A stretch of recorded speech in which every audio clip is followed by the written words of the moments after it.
क्या डेट है आज? 1 जुलाई।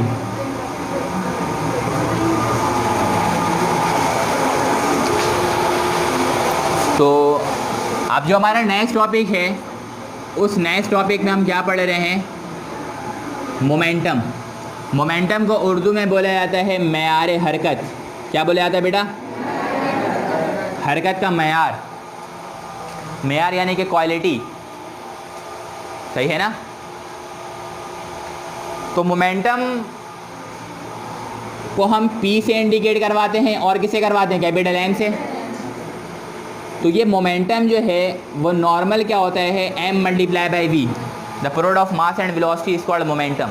मास और वेलोसिटी का प्रोडक्ट जो है उसको हम क्या बोलते हैं? मोमेंटम बोलते हैं।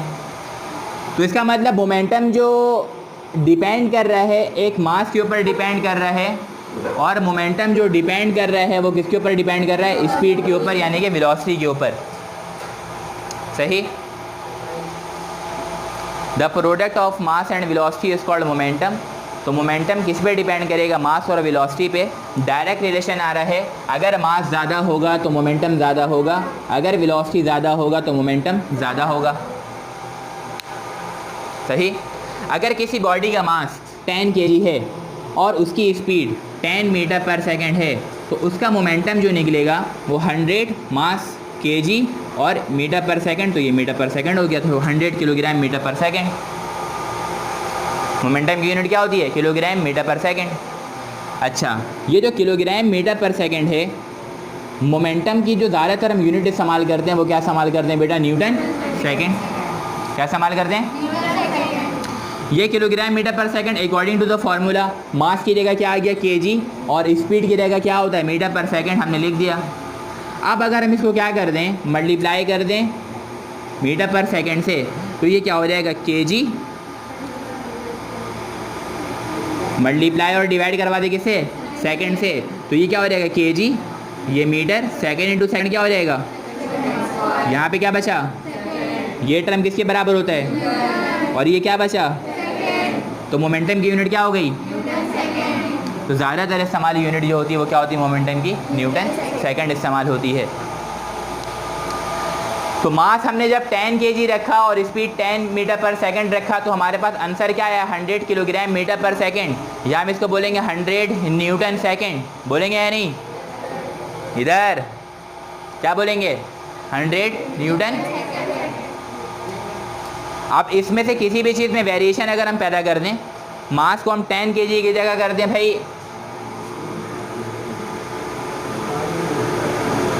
15 kg, मास को क्या कर दिया? और स्पीड 10 मीटर पर सेकंड, उसको वही छोड़ दिया। सही है। 15 जब 10 से मल्टीप्लाई होगा तो आंसर कितना आएगा? 150। अब ये वाला मोमेंटम ज़्यादा है या इससे पहले वाला? ये वाला ज़्यादा है। तो वेरिएशन, मास चेंज होगा, स्पीड चेंज होगा, मोमेंटम चेंज होगा। सही है। तो मास ज़्यादा, मोमेंटम ज़्यादा, स्पीड ज़्यादा, मोमेंटम ज़्यादा, मास कम, मोमेंटम कम, स्पीड कम, मोमेंटम। सही। अब एक और चीज़ कि यहाँ पे मास और वेलोसिटी आपस में क्या हो रहे हैं? मल्टीप्लाई। तो इसका रिलेशन कैसा होगा? इनवर्स। मास ज़्यादा वेलोसिटी, वेलोसिटी ज़्यादा मास, मास ज़्यादा मोमेंटम, वेलोसिटी ज़्यादा मोमेंटम। बात समझ में आ रही है ना? ये इनवर्स रिलेशन है, इसका आपस में इनवर्स रिलेशन है। मोमेंटम का दोनों के साथ डायरेक्ट रिलेशन है। सही है। अब इसी तरीके से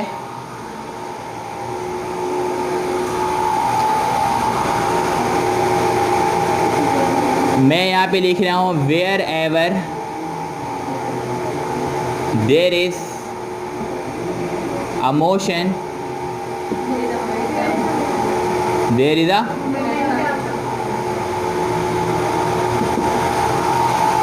जहाँ पर मोशन पाई जाएगी वहाँ पर क्या पाया जाएगा? अब मोशन पाई जाने वाली चीज़ें कौन सी हैं? जैसे कि फर्स्ट कर लेते हैं, आप जो लाइटेस्ट पार्टिकल नॉर्मली जो इंसान जानता है वो है इलेक्ट्रॉन। जब बच्चा 4, 5, 3 क्लास में आता है तो उसको बताते हैं कि भाई एटम भी कोई चीज़ है और एक इलेक्ट्रॉन भी कोई चीज़ है। और बच्चा 3 से लेकर के इंटर तक पहुंच जाता है, उस बच्चे का माइंड लेवल नहीं बढ़ पाता है। तो उसको लगता है कि सबसे छोटी चीज़ क्या है, इलेक्ट्रॉन है। Electron is the most fundamental particle. लेकिन हालांकि क्या है, हमारे पास गिलियॉन भी है, हमारे पास ट्रिटॉन भी है, हमारे पास मीसन भी है, ठीक है ना, हमारे पास क्वार्क भी है। सबसे छोटा फंडामेंटल पार्टिकल जो कंसीडर किया जाता है वो क्या रहता है, क्वार्क को, QUARK। ये 6 किस्म के होते हैं दुनिया में। इन्हीं की फॉर्मेशन से, इन्हीं 6 क्वार्क को आपस में मिक्स करने से प्रोटॉन की और न्यूट्रॉन की, ये जो चीज़ें हैं फंडामेंटल पार्टिकल्स हैं, इनकी फॉर्मेशन हो रही होती है। सही है। तो हम एक स्मॉलेस्ट पार्टिकल उठा लेते हैं, सपोज़ कि इलेक्ट्रॉन है। इलेक्ट्रॉन का मास होता है 9.1 एक्सपोनेंट -31 kg। सही है। अगर वो मोशन में होगा तो उसकी कोई ना कोई स्पीड होगी, तो उसके अंदर मोमेंटम पाया जाएगा। और मास चाहे हम सन का क्यों ना उठा लें, 2 एक्सपोनेंट 30 kg या 1.99 एक्सपोनेंट 30 kg, सूरज का मास क्यों ना उठा लें, और उठाने के बाद अगर सूरज साकित हालत में है, स्टेशनरी है, in the form of static condition है, तो कभी भी उसका मोमेंटम प्रोड्यूस नहीं होगा, क्योंकि उसका मास तो एग्जिस्ट करता है लेकिन उसकी स्पीड क्या है, 0। तो किसी भी पार्टिकल में अगर मोशन पाया जाएगा तो उसमें क्या पाया जाएगा, मोमेंटम। तो पार्टिकल सबसे छोटा, लेट अस सपोज मैंने कहा कि इलेक्ट्रॉन है, उसका मास 9.1 एक्सपोनेंट -31 kg है, तो उस मास का चूँकि वो मोशन में होता है तो उसके अंदर क्या पाया जाएगा, मोमेंटम। सही है। लेकिन अगर वही इलेक्ट्रॉन रेस्ट की हालत में रहे लेकिन मास तो उसका मौजूद है लेकिन उसकी स्पीड नहीं है, तो हम क्या बोलेंगे, उसका मोमेंटम 0 होगा। तो उस बिहाफ पे हम क्या बोलते हैं, wherever there is a motion there is a momentum. जहाँ पर मोशन होगी वहाँ पर मोमेंटम पाया जाएगा। It is not necessary for the momentum that the two bodies must have to collide with each other. Momentum पैदा करने के लिए दो बॉडी का आपस में टकराना ज़रूरी नहीं होता है, बल्कि उनका मोशन में रहना ज़रूरी होता है। आप चल रहे हैं, आप भाग रहे हैं, आप दौड़ रहे हैं, परिंदे हवा में उड़ रहे हैं, हवाएं चल रही हैं, पानी बह रहा है। आ रही बात समझ में? तो ये सारी चीज़ें क्या बता रही हैं कि उन सारे पार्टिकल्स के अंदर मोमेंटम मौजूद है। क्रिकेट का गेम चल रहा है, 1 ओवर में जो है वो 20 रन चाहिए, शाहिद आफरीदी बैटिंग कर रहे हैं, 6 बॉलों पर जो है वो 20 रन चाहिए, ठीक है ना। तो औसतन हर बॉल पे 3.33 रन जो है वो रिक्वायर्ड हैं। तो अगर कोई सिंगल रन लेगा तो कभी भी अपने टारगेट को अचीव नहीं कर पाएगा। तो इस दौरान जो कमेंटेटर होता है, जो कमेंट्री कर रहा होता है, रमीज़ राजा की आवाज़ आती है, the momentum of the ball should have to be increase right now in order to achieve the match. अगर मैच को जीतना है, अगर मैच को हासिल करना है, तो बॉल का मोमेंटम जो होना चाहिए वो क्या होना चाहिए, इंक्रीज होना चाहिए। तो मोमेंटम इंक्रीज होने से मुराद क्या है, जो शॉट लगेगी वो शॉट कैसा होना चाहिए, फास्ट। क्योंकि मास तो बॉल का कांस्टेंट है, स्पीड में वेरिएशन आ सकता है। अगर वो सिंगल रन लेगा तो बहुत ज़्यादा तेज़ शॉट खेलने की ज़रूरत नहीं है, हल्का सा टुक करके मिसबाई की तरह आप रन ले सकते हैं। बाबा टुक टुक बोला जाता ना उनको। आरी बात समझ में? और अगर शाहिद आफरीदी बैटिंग कर रहा है, the real entertainer of cricket, सही है ना, अगर वो बैटिंग कर रहा है, अभी एक मैच था ना इंडिया के खिलाफ, एक मेरे ख्याल में एशिया कप था, अश्विन बॉलिंग करा रहा था, है ना। तो उसमें आखिरी के 2 बॉलों में 10 रन चाहिए थे, आखिरी के 2 बॉलों में या 3 बॉलों में तकरीबन 10 या 12 रन चाहिए थे। और आखिरी विकेट एक तरफ से सोहेल तनवीर खेल रहा था, एक तरफ से शाहिद अफरीदी खेल रहा था। अब वो लोग चाह रहे थे कि सारे बॉल जो वो सोहेल तनवीर को खिला दें, वो शॉट नहीं मार पाएगा। तो सोहेल तनवीर क्या करता है, सिंगल करके शाहिद अफरीदी को दे देता है। वो तो शाहिद अफरीदी है ना, बॉल ही गुम कर देता है। वो लाइफ में मेरे ख्याल में पहली मरतबा ऐसा हुआ था कि कैमरे के ऊपर बॉल चढ़ी नहीं थी, कि कैमरे में बॉल नजर ही नहीं आई, ये कैमरा उधर दिखा रहा, बॉल पता नहीं कहीं और गई भी है, लेकिन बाउंड्री के बाहर छक्का। तो वहाँ पे बॉल का मोमेंटम क्या हो गया था, तो जब भी बॉल बाउंड्री के बाहर गई थी। बात समझ में आ रही है? इसको लिखिएगा फटाफट।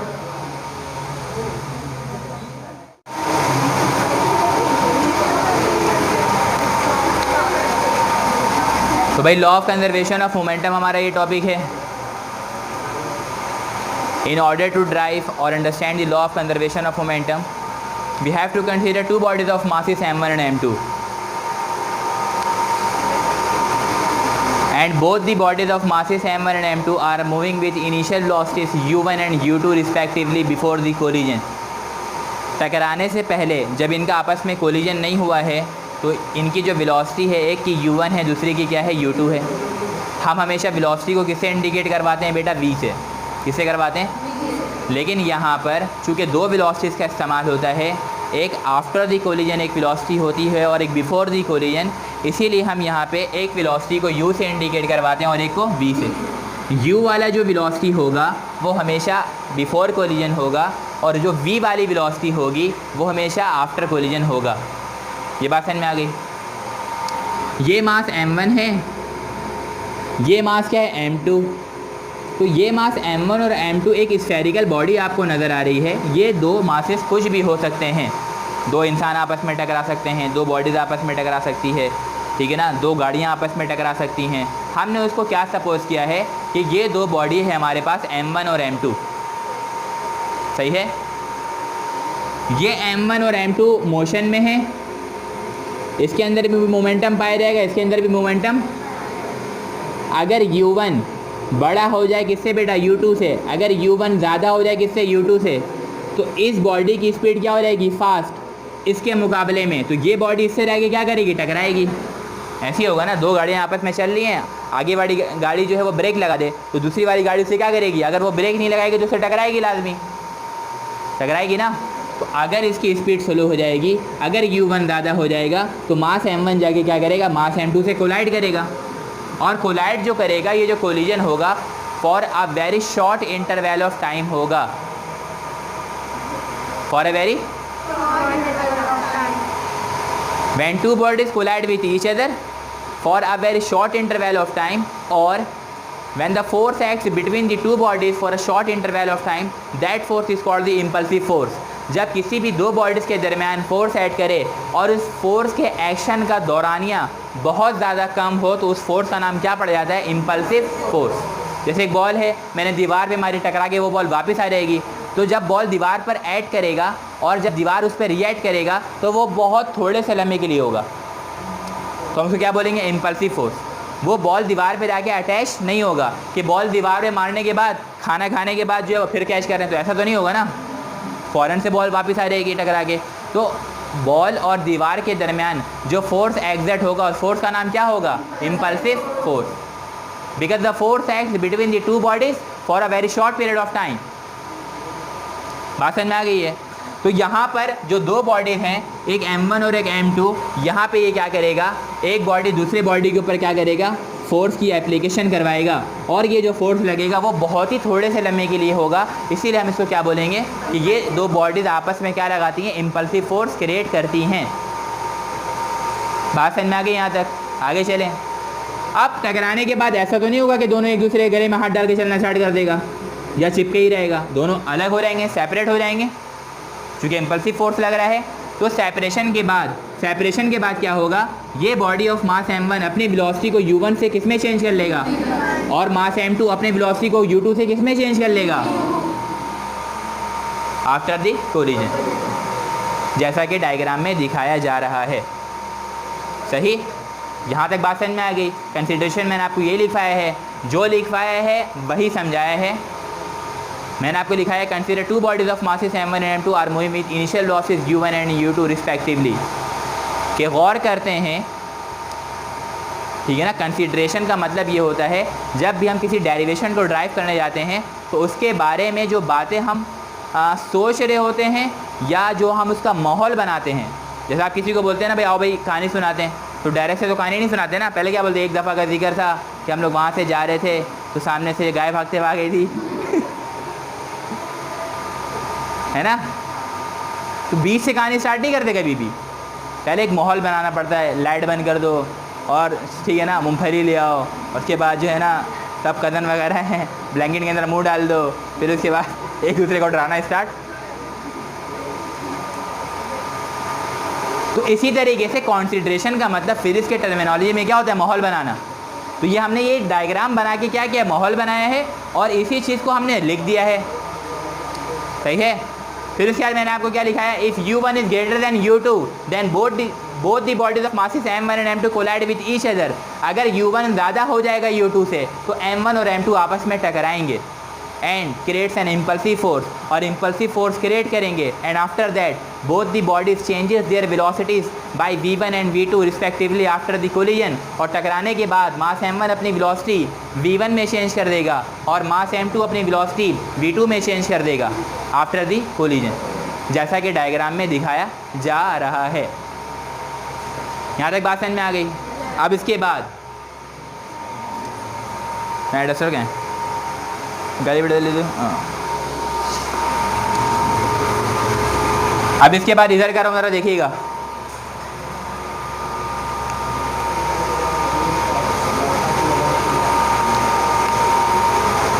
एक बॉडी क्या लगा रही बेटा, फोर्स ऑफ, दूसरी बॉडी क्या लगा रही, फोर्स ऑफ, और फोर्स ऑफ रोटेशन के साथ क्या लगता है, ये क्या कहलाता है, अकॉर्डिंग टू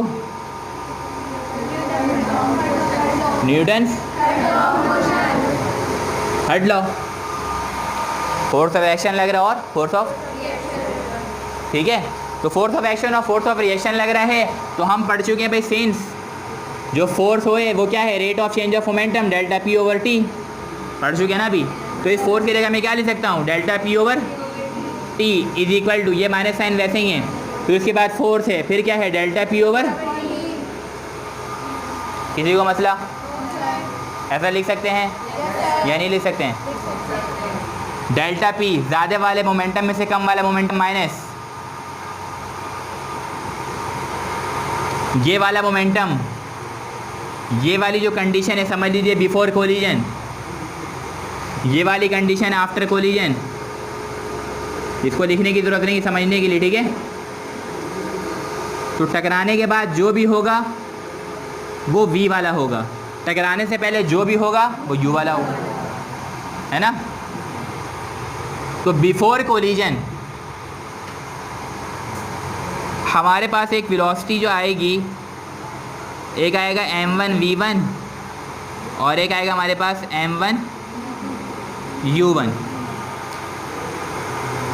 टकराने की बात की वेलोसिटी ज़्यादा है टकराने से पहले से, तो ज़्यादा वाले मोमेंटम में से कम वाला मोमेंटम क्या हो गया, minus. Delta change in momentum में से हमेशा हम क्या करते हैं, ज़्यादा वाले में से कम वाले को, तो ज़्यादा वाले में से कम वाला माइनस हो गया, हुआ या नहीं हुआ, ये बात समझ में आई या नहीं। m1 v1 minus m1 u1, m v momentum, m u momentum, m1 v1 after the collision of mass m1, m1 u1 before the collision of mass m1।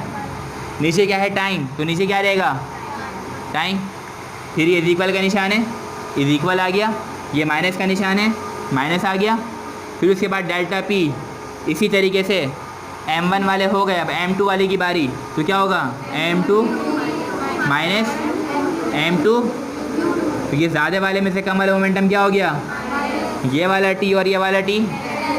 यहाँ पे हमारे पास बच रहा है m1 v1 minus m1 u1 is equal, ये minus से multiply हो जाएगा, माइनस का m2 v2 माइनस माइनस, और ये क्या हो जाएगा m2, कोई मसला किसी को, वहाँ मिटा सकते हैं।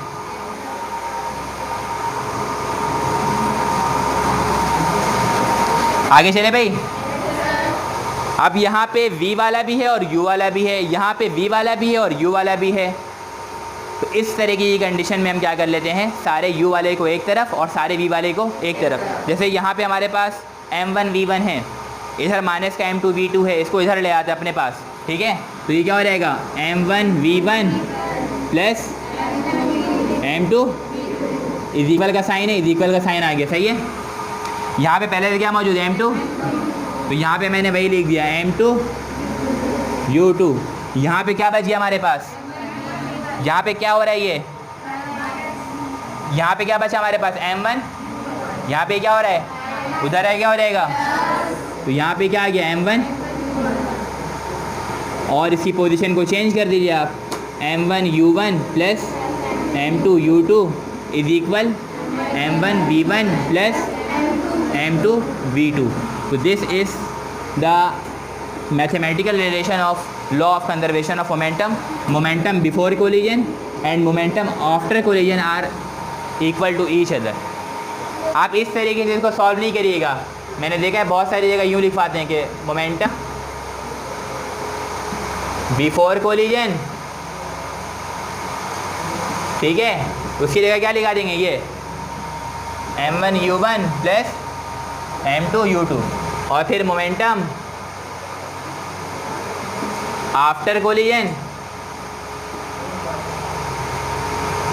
उसको लिखा देते हैं ये m1v1 प्लस m2, और फिर दोनों को बोलते हैं कि भी दोनों बराबर होता है, तो एक तरफ लिख देते हैं m1u1 plus m2u2 is equal to m1v1 plus m2v2। ये कर देंगे तो इसमें बहुत सारे जो चीज़ें कॉन्सेप्ट हैं वो आपसे ओझल हो जाएंगे, ठीक है। ये तरीका सही नहीं है इंटरमीडिएट में, राइट डाउन कर लीजिए। सबको समझ में आ गया ये, किसी को मसला?